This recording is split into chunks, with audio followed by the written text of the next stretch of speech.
Hello aspirants and welcome again to Legacy IAS Academy. In this lecture, we will be seeing as to how the shipping industry is trying to decarbonize. Yes, so this decarbonization that is there, it is being done globally in different sectors. Of course, what is this decarbonization? Basically, lowering the carbon emission is what is decarbonization.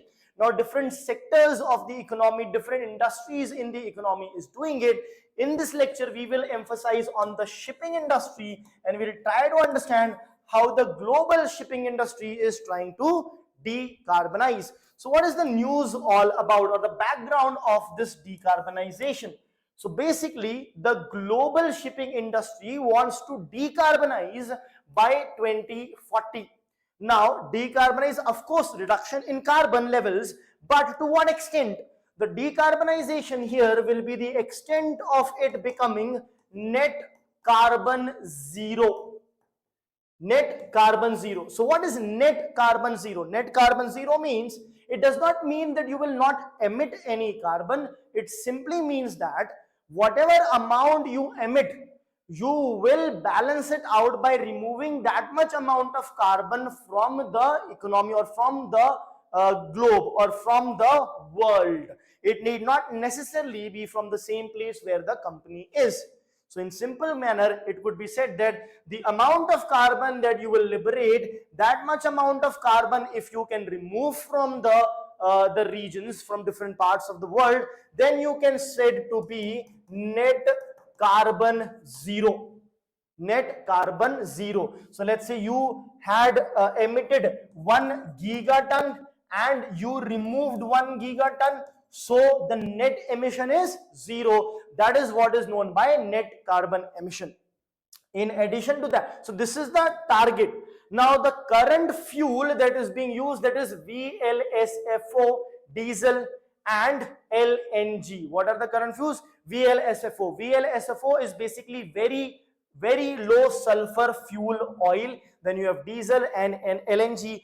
Now by using this will not be possible. So we will have to then transition it to something else. The transition fuel can be this, but the target fuel will be something else which emits very less amount of energy, carbon, and that will be your green fuels. That can be green ammonia, green hydrogen, so on and so forth. So that is what decarbonization is all about. Let us see how the world plans to do that and how India will do that.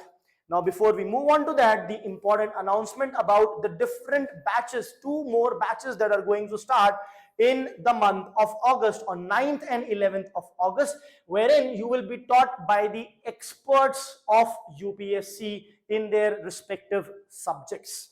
Now, the advantage to enroll with us are many. Some of them you can see over here are one-on-one mentorship and doubt solving. The mentors, the teachers that you saw will be the same ones that will be giving you the mentorship as well as doubt solving. There will be regular interactions with the faculties. The batch size is limited to just 40 students in order to have individual attention. Then there will be daily mains answer writing practice, which will be very important, and this will be in addition to your prelims and mains test series.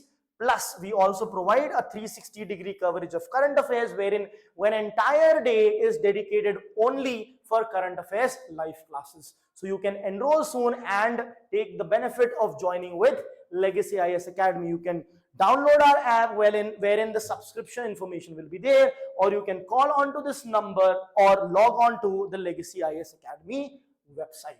So now let's continue with the news. So as we said, that the idea is that in the long run, we have to move towards the green fuels. So what are these green fuels? As the name suggests, these green fuels are going to, of course, emit less carbon. But what are they specifically? Number one, you have the green hydrogen. So now what is green hydrogen? Green hydrogen is the hydrogen. It's not any hydrogen. It's green because it is specifically produced from the electrolysis of water. So when you do electrolysis of water, electrolysis means passing the electric current in the water to separate the H2 molecule and O2 molecule. So basically water is denoted by H2O. There is hydrogen molecule, there is oxygen molecule. By passing a current and making it undergo electrolysis in the presence of electrolyte, you separate the two molecules, so you will get H2 gas separately. Now this current that you pass is also has to be provided by a very specific type of energy, and that energy has to be in the renewable form, or else if you create hydrogen through electrolysis using thermal energy, electricity generated from thermal power plant, so it will still emit a lot of carbon, because already a lot of carbon would have been emitted. How? When you created electricity from the coals in the thermal power plants. I hope that is absolutely clear. Now the second one is green ammonia.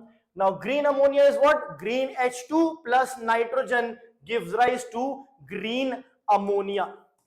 Ammonia is basically NH3. So nitrogen is N, H2 is here. So when they combine, it will give rise to NH3. Then you have the green methanol. Methanol is basically CH3OH. Methanol, methyl alcohol, it is a compound having these things. It has carbon, hydrogen as well as oxygen. So green hydrogen, when combines with carbon dioxide from the industry, it has to be sucked out from the industry. That's how it becomes green. You cannot combust something else to give rise to carbon. You suck out from the atmosphere, from the industry, carbon emission, and then combine it with green carbon, giving rise to green methanol. So everything here is green, as a result of which what will happen is you will have less carbon emission. I hope it's clear. Next is the industry preference. What do industry prefer?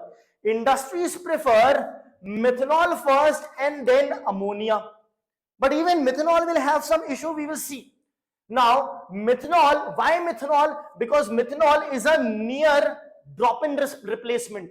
What is a drop-in replacement? A drop-in replacement is a replacement which does not require much of modification in itself or in the industry or equipment in which it is being used. So when you use methanol instead of some other fuel, you don't need to change the engine, change the equipment, change the vehicle, etc., or modify it a lot, and you can simply replace it immediately with either zero or very minute modifications. That is what methanol does. It is a drop-in replacement. Now methanol also, not any methanol, but the green methanol is what will be used. So what are the types of methanol? You have the brown, gray, blue and green. Now the brown methanol, the source of brown methanol is coal. The source of gray methanol, which is comparatively better than brown in terms of carbon emission, is the natural gas. The source of blue methanol is blue hydrogen, and the source of green ethanol is green hydrogen, which we have already seen. What is green hydrogen? Formed out of water through electrolysis by using renewable energy. Now, what is the current trend for methanol usage? So presently in India, over 360 methanol capable ships are either in use or in order to be used. There are certain companies which are there, they are also backing. So Maersk, CMA, CGM, these companies are backing methanol. But there is an issue with methanol. It might be a direct drop-in replacement. You might not need to change the shipping vehicle, but it is costly. The cost of 1 ton of methanol, so you can see it's $1,950 per ton, as compared to the present used fuel, that is very low sulfur fuel oil, which is only $560 per ton. So the cost is an issue over here. Now the question is, why is methanol costly? It is costly because, remember, it is being created through the use of green hydrogen, and for green hydrogen the renewable electricity has to be used, and it requires 10 to 11 megawatt hour of renewable electricity for 1 ton of methanol, and renewable energy is costly, as a result of which methanol is also costly. Now moreover, what is going to happen is, since industries want methanol, it is a drop-in replacement, it is cleaner also. The demand for methanol is going to reach more than 14 million tons, whereas the supply will be close to 11 million tons. There will be demand-supply mismatch, as a result of which the prices will further increase. So that is another challenge in front of us. Now, what is the challenge for India? Of course, the high cost of renewable electricity is a challenge for us as well. Then imported inputs might be required, the solar panels, photovoltaic cells, so on and so forth. The technological gap in ammonia-based engines. In methanol-based engine, not much of a difference is required, but in ammonia-based engines, which is the requirement for the later part, there might be a concern, as well as infrastructural revamp of ports and ships might be required in order to use these new fuels that might be coming up.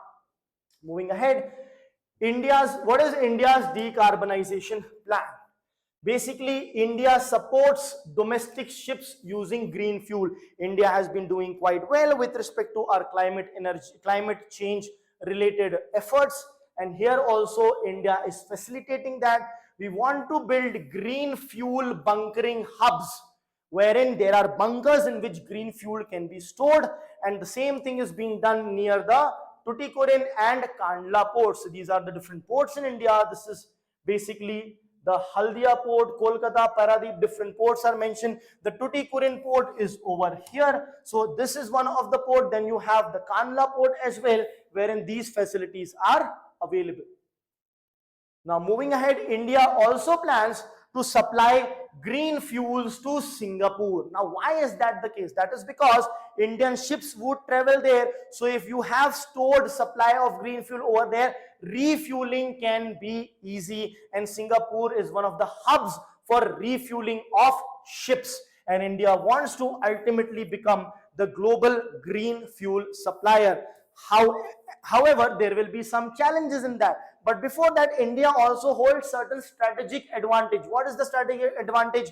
India has vast land and solar power expertise. Our solar power production in 10 years, 11 years ago was just 3 gigawatts. Now it is beyond 100. So this is our success story. Less than 3 gigawatts in 2014, but over 100 in 2025. So we are very strategically placed.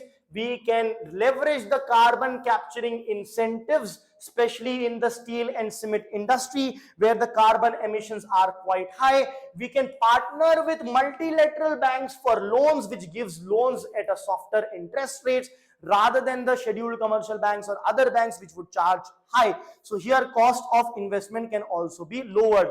The challenges could be the investment and the infrastructure requirement, which further requires investment. This investment problem can be solved by taking loans from the multilateral banks. So this is how the shipping industries can potentially decarbonize themselves. Thank you.